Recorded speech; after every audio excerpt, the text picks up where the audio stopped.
घ्या दाजी. काय रे दाद्या, तू ते माझे बँकेतले लाडक्या बहिणीचे पैसे काढून आणलेत का? अरे काढून आणले होते तायडे, पण माझ्याकडून खर्च झाले राव. एक काम करते का, तुला आहे ना मी ऑनलाईन पाठवतो. अरे पण माझं ऑनलाईन असं काही नाहीये. हा राव, ऑनलाईन नाही मग कसं करायचं? तू एक काम कर ना, तू ह्यांच्या फोनवर पाठव.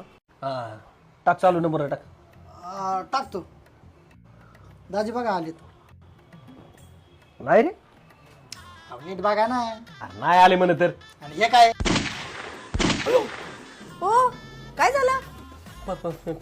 पैसे आले ना, पैसे आले. मग एवढं काय त्यात? नाही असे खपकेने आले ना त्यामुळं. जरा मॅटर झाला राव. आता काय झालं? बघा ना तायडे, किती पैसे येणार होते? 3000. 3000?